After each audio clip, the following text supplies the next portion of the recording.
Halo Sobat Entrepreneur, selamat datang kembali di channel YouTube saya. Pada kesempatan kali ini kita akan membuat video untuk menganalisa secara teknikal analisis saham-saham yang bergerak di bidang bank digital.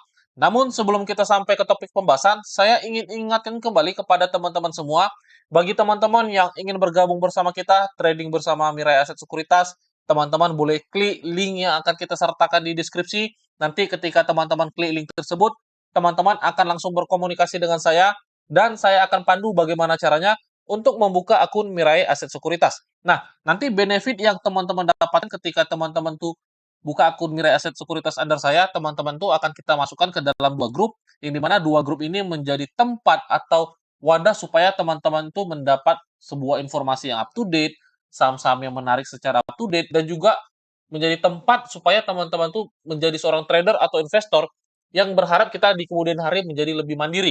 Nah, ini ada dua grup yang bisa dinikmati. Nanti grup pertama ini hanya grup satu arah, jadi hanya saya aja yang bisa men-sharingkan segala macam informasi di grup ini. Jadi seperti yang dilihat, ini adalah informasi-informasi atau hal-hal yang penting yang saya sering sharekan, teman-teman. Di sini ada saham RAM, kita pernah rekomendasi, di sini kita pernah rekomendasi NCKL, kemarin kita sudah rekomendasi juga ada GGRM, masih banyak. Jadi AMMN juga kita rekomendasi, brand juga kita pernah rekomendasi, Antam, Telkom, dan masih banyak teman-teman. Nah, ini ada grup dua arah. Jadi grup dua arah ini adalah tempat untuk kita saling berkomunikasi, tempat kita bisa saling diskusi, dan tempat kita bisa saling sharing. Jadi di sini adalah tempat-tempat yang dimana kita bisa sering untuk berkomunikasi. Jadi kalau seandainya teman-teman ingin mendapatkan grup ini dan teman-teman ingin bergabung supaya mendapatkan sebuah insight dan juga panduan ketika ingin masuk ke market, teman-teman boleh hubungi saya dan kita akan pandu bagaimana caranya dan syarat apa aja untuk membuka akun Mirai Aset Sekuritasnya. Nah, kita akan buat video khusus untuk menganalisa secara teknikal saham-saham yang bergerak di bidang perbankan khususnya di bagian digital. Jadi kita akan bahas dan semoga saham-saham yang kita bahas di video ini bisa menjadi sebuah insight untuk teman-teman semua. Nah, saham pertama itu ada Arto. Ini adalah saham market leader dari bank digital dan teman-teman lihat memang saham-saham bank digital di dalam beberapa waktu ini bahkan sudah beberapa tahun ini sudah mengalami sebuah reversal trend dari trend bullish ke dalam trend bearish-nya. Nah, sekarang yang menjadi sesuatu hal yang menarik adalah di dalam majority trend yaitu trend bearish, kita menemukan ada sebuah pergerakan reversal walaupun masih berada dalam trend yang lebih kecil. Nah, di sini teman-teman perhatikan, kita membacanya di dalam trend yang lebih kecil saja supaya kita dapat menganalisanya dengan lebih simple. Nah, kita lihat dari channel trendline yang kita buat seperti ini, teman-teman akan menemukan ada sebuah breakout yang bertanda ada potensi reversal. Dan memang sebenarnya secara chart dia sudah reversal ya. Walaupun kalau kita perhatikan pergerakannya ini sudah cukup ekstrim. Nah, di sini teman-teman lihat ada sebuah gap di saham Arto dia telah tinggalkan. Nah, di gap ini teman-teman perhatikan ada sebuah demand level, teman-teman. Ini adalah sebuah demand level yang dimana ini menjadi sebuah area yang bisa teman-teman manfaatkan momentumnya ketika harga terjadi sebuah koreksi. Kita buat seperti ini. Nah, ini adalah area base entry kita. Walaupun sebenarnya cukup riskan ya, cukup jauh untuk kita harapkan dia masuk area demand kita. Tapi kita buat forecastingnya terlebih dahulu supaya teman-teman mengerti seperti apa plannya ketika teman-teman ingin melihat saham Arto. Ini adalah merupakan demand zone kita ya. Ini merupakan area demand zone area 2090 sampai 1920. Sebentar kita adjustment dulu supaya tidak terlalu jauh jaraknya. Nah, ini merupakan area demand yang bisa teman-teman manfaatkan. Ini merupakan area base price. Tapi kalau seandainya teman-teman harapkan dia turun ke bawah, berarti kita menunggu potensi dia koreksi itu ada sebesar minimal 10%. Jadi teman-teman bisa perhatikan beberapa waktu ke depan kalau seandainya teman-teman tipe trader yang konservatif ya, saya sarankan tunggu dia memasuki area demand yang kita tandakan. Tapi kalau seandainya teman-teman tipe trader yang agresif, ini ada area support di level harga 2250. Kalau seandainya teman-teman itu ingin coba manfaatkan area support terdekat, ya ini adalah area yang cukup menarik untuk teman-teman pertimbangkan. Tapi harus pahami, ketika harga turun di bawah 2.250, ya teman-teman wajib exit dulu, lakukan pembatasan risiko. Nanti ketika dia memasuki area demand yang telah kita tandakan, baru teman-teman boleh entry kembali di saham Arto ini, gitu. Jadi sekarang tinggal sesuaikan bagaimana cara trading plan teman-teman untuk entry di saham Arto. Kalau seandainya teman-teman tipe trader yang lebih agresif, ya manfaatkan area support terdekatnya. Kalau seandainya teman-teman tipe trader yang konservatif, manfaatkan di area demand kita yang telah ditandakan. Oke, nah selanjutnya BBHI. Kita lihat dulu untuk pergerakan BBHI. Nah, BBHI di sini kalau kita perhatikan sebenarnya secara majority trend kita menemukan saham ini masih berada di dalam tren yang bearish. Kalau kita lihat di dalam tren yang lebih kecil di sini, nah kalau kita tarik channelnya seperti ini, dia juga masih berada di dalam tren bearish, teman-teman. Nah, kita tarik seperti ini, kita ambil channel bawahnya, kita menemukan ini sebenarnya masih berada di dalam tren yang bearish, jadi nggaklah menarik kalau seandainya teman-teman entry di harga sekarang. Itu saya pribadi melihatnya. Nah, sekarang kita menemukan sebuah informasi ini menjadi sebuah area bottoming. Kenapa? Karena kalau seandainya dia turun ke bawah lagi atau turun breakout di bawah area 1155, tandanya dia akan mengalami penurunan lagi. Nah, kemungkinan besar dia akan kena channel Bieber trendline kita kembali, setidaknya di area 1000 nih. Ini kalau teman-teman lihat, ini merupakan area bottoming dia, yang dimana bersamaan pas kena area channel kita.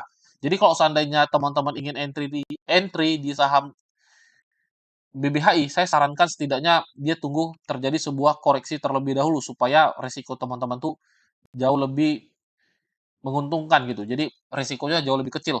Dan untuk cut loss sendiri cukup harga di bawah 1155 kalau seandainya teman-teman mau entry gitu. Nah, kita lihat ya untuk area entry ya supaya kita cut loss-nya tidak terlalu panjang, saya sarankan sih teman-teman tuh tidaknya entry kurang lebih di area 1.200-an teman-teman. Kalau dapat di area pas 1.200 itu menjadi area best price untuk teman-teman entry. Kalau seandainya teman-teman mau coba mulai cicil, ya sah saja. Yang penting perhatikan ketika harga turun di bawah 1.155 ya kita wajib cut loss. Kalau saya pribadi sih lihatnya kemungkinan besar ya. Kemungkinan besar ini menjadi sebuah area konsolidasi. Nah, ini bisa jadi area konsolidasi. Dia akan ada potensi terjadi sebuah TikTok harga di area-area ini, teman-teman. Nah, ini teman-teman lihat bisa jadi ini menjadi sebuah area konsolidasi dia. Dia akan TikTok di sini. Nah, ketika gerakan harganya lebar seperti ini, saya sarankan entry-nya di area bottoming aja. Setidaknya let's say kita katakan di area 1130. Itu adalah area yang paling aman ketika teman-teman ingin entry di BBHI. Nah, oke. Jadi kalau untuk BBHI sih saya sarankan tunggu dia koreksi. Jadi teman-teman bisa pertimbangkan di area yang kita tandakan, yaitu di area hijau. Selanjutnya BBYB. BBYB ini teman-teman lihat secara teknikal dia juga masih berada dalam bearish momentum ya kita perhatikan. Jadi memang secara tren dia masih berada di dalam tren bearish. Jadi teman-teman juga harus pahami ketika teman-teman entry di saham-saham bearish seperti ini, ya lebih baik kita coba konservatif aja. Atau teman-teman lebih baik perhatikan area-area bottoming-nya. Nah, kalau saya pribadi ya, saya lihat ini merupakan area paling aman kalau seandainya teman-teman ingin entry di BBHI. Sorry, BBYB. Nah, ini area demand kita. Jadi, kalau seandainya mau entry, lebih baik kita tunggu dia memasuki area hijau, baru teman-teman bisa tektok-tektok di area-area ini gitu. Kita lihat kalau seandainya teman-teman entry di area hijau, let's say di 230 cut loss-nya, wah cukup gede teman-teman. Jadi, saya sarankan sih konservatif aja. Kalau mau entry, setidaknya area di 228 atau di 230, tapi sesuaikan dengan besarnya porsi teman-teman entry. Karena saham-saham seperti ini tingkat volatilitasnya sangat tinggi, jadi harus mengerti ketika teman-teman entry di saham bearish, ya teman-teman wajib mempunyai tingkat money manajemennya yang tepat. Karena kalau seandainya dia break di bawah area yang hijau atau di bawah 208, tandanya dia akan membuat lower low dan harga akan lanjut turun lagi dan itu sangat berisiko. Nah, saya pribadi sih lebih baik konservatif aja. Nah, saya pribadi juga ya lebih baik menunggu dia memasuki area hijau atau setidaknya dia membuat sebuah swing low. Jadi cut loss-nya itu cukup di bawah swing low-nya aja, teman-teman. Nah, kalau kita tarik Fibo, ini ada area 618. Nah, kurang lebih di area ini. Jadi kita tunggu ketika dia memasuki area ini, ketika terjadi sebuah swing low, ada membentuk sebuah candle Maribozu, let's say kita katakan seperti ini, saya buat ya, misalnya terjadi sebuah candle Maribozu seperti ini, nah baru kita bisa entry, cut loss-nya di bawah candle Maribozunya gitu. Jadi kita tunggu untuk BBYB membentuk sebuah structure baru, baru kita pertimbangkan apakah kita bisa entry di saham BBYB ini atau tidak. Nah, selanjutnya agro. Untuk agro juga saya tadi udah cek ya, untuk agro secara teknikalnya juga masih bearish. Memang semua saham-saham digital masih berada dalam tren yang bearish, makanya saya pribadi lebih baik melihat di antara saham-saham bank digital mana sih yang paling menarik. Dari yang saya perhatikan tadi, yang paling cukup menarik itu di Arto, karena itu merupakan market leader di perbankan yang bergerak di bidang bank digitalnya, teman-teman. Nah, untuk agro sendiri saya pribadi juga lebih baik kita menunggu di area bottoming aja nih. Itu jauh lebih konservatif daripada kita asal masuk.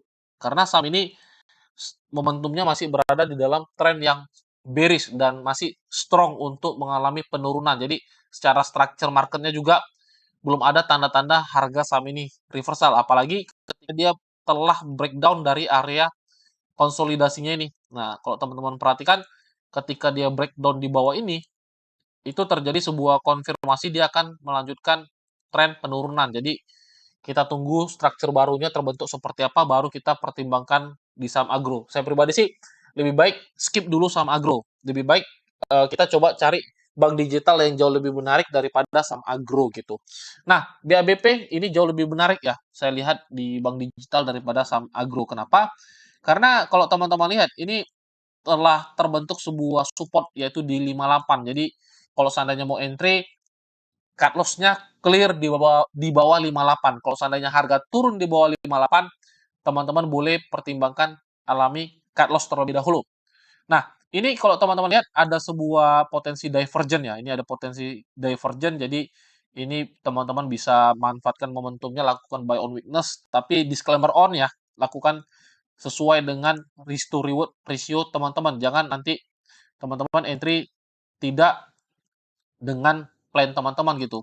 Bisa mau entry, perhatikan resiko kita cukup di bawah 58, memang resikonya ada sebesar 6,5%, dan TP1 setidaknya ada di 69 teman-teman. Ini sorry, di 68 itu adalah TP1, dan TP2 mungkin teman-teman bisa letak langsung di 72-nya gitu. Jadi memang untuk BABP secara tren sama seperti bank digital yang lain, dia masih berada dalam tren yang bearish, tapi kita melihat di sini ada sebuah psikologi harga bahwa harga BABP tidak mau turun di bawah 58. Jadi kita mengasumsikan harganya masih terjaga di atas 58. Oleh karena itu kalau seandainya teman-teman mau entry, ini cukup menarik untuk teman-teman perhatikan. Namun harus pahami ini adalah saham yang mempunyai tingkat volatilitas yang tinggi dan mempunyai tingkat risiko yang tinggi juga. Jadi kalau seandainya teman-teman mau entry di saham yang seperti BABP, ya teman-teman tuh harus pahami seperti apa risiko yang harus teman-teman siap terima gitu. Jadi perhatikan trading plan BABP. Kalau seandainya teman-teman tertarik entry di saham BABP, pastikan jalankan dengan cut loss dan sesuai dengan profil risiko teman-teman. Nah, selanjutnya ada BGTG. Ini saham perbankan yang bergerak di bidang bank digital juga, tapi ini masih cukup menarik untuk teman-teman cermati. Kenapa? Karena harganya dia terjaga di atas level 70, teman-teman. Ini cukup menarik untuk teman-teman perhatikan. Nah, untuk trading plan, kalau seandainya teman-teman ingin coba spekulasi di saham-saham bank digital seperti BGTG, teman-teman harus lihat apabila harga turun di bawah 70, mau tidak mau teman-teman wajib melakukan yang namanya cut loss, dan TP1 setidaknya let's say kita ambil di 80, TP2 mungkin teman-teman bisa letak di area 87. Ini merupakan area supply, terlihat jelas ada sebuah rejection di area ini. Jadi teman-teman perhatikan ini adalah TP2 kita, TP1 untuk BGTG teman-teman bisa letak di 80. Jadi BGTG sih masih cukup lebih menarik daripada teman-teman perhatikan saham agro gitu. Karena secara psikologi kita menemukan informasi sejak akhir Oktober tanggal 25 let's say atau tanggal 24 dia tidak mau turun di bawah 70. Jadi kita mengasumsikan harga masih terjaga, berarti ada standby buyer ya selalu standby untuk membeli harga ketika harga turun mendekati area 70. Jadi area pembatasan resiko kita clear di bawah 70. Nah, selanjutnya ada BANK. BANK ini juga masih cukup menarik untuk teman-teman cermati ya, karena harga juga masih terjaga di atas area 1000, harganya tidak mau closing di bawah 1000. Jadi ini cukup menarik untuk teman-teman cermati dan perhatikan aja kalau seandainya teman-teman mau entry di saham BANK ini, perhatikan resiko kita kalau seandainya harga closing di bawah 1000, ya mau tidak mau teman-teman wajib lakukan pembatasan resiko dan take profitnya setidaknya di 1130. Ini adalah take profit kita. Jadi kalau seandainya dia breakout, ini menjadi sebuah momentum yang menarik. Karena kalau seandainya BANK ini dia mampu breakout, tandanya ada potensi reversal. Jadi ini merupakan area yang cukup menarik untuk teman-teman perhatikan. Walaupun kita nggak tahu kapan dia akan rally, teman-teman. Karena kemungkinan besar ini menjadi sebuah area dia terjadi konsolidasi gitu. Oke, jadi manfaatkan TikTok-TikToknya aja kalau seandainya teman-teman ingin coba trading di saham bank digital. Selanjutnya BBKP, ini adalah saham terakhir yang ingin kita bahas di video ini. Secara teknikal juga sama seperti bank-bank digital lainnya, dia masih berada dalam trend bearish. Tapi di sini kita menemukan ada sebuah support. Jadi ini adalah area support. Kenapa? Karena kalau saya lihat sih kemungkinan besar ini terjadi sebuah konsolidasi di area-area ini, teman-teman. Nah, ini bisa jadi menjadi area konsolidasi di saham BBKP. Nah, kalau seandainya teman-teman mau entry, perhatikan area yang kita tandakan ini merupakan area bottoming, setidaknya area 72 sampai 75. Jadi kalau seandainya mau entry di BBKP, saya sarankan di area yang kita tandakan. Jadi cut loss-nya di bawah 72. Kalau seandainya harga turun di bawah 72, teman-teman wajib lakukan pembatasan resiko dan kita lebih baik jaga aset kita dengan cara melakukan pembatasan resiko. Untuk take profit, saya rasa di 85 ini adalah area yang cukup menarik untuk teman-teman menjadi area distribusinya. Karena secara tren kemungkinan besar saham-saham BBKP ini atau bank-bank digital lainnya masih berada di dalam tren bearish gitu. Jadi manfaatkan ketika ada sebuah momentum, jadikan itu sebagai technical rebound. Oke, mungkin ini saham-saham bank digital yang bisa saya ulas secara technical analysis. Semoga saham-saham yang kita ulas di bank digital ini bisa menjadi sebuah manfaat atau juga insight untuk teman-teman semua. Baik, baik, sampai jumpa di video-video selanjutnya. Salam entrepreneur.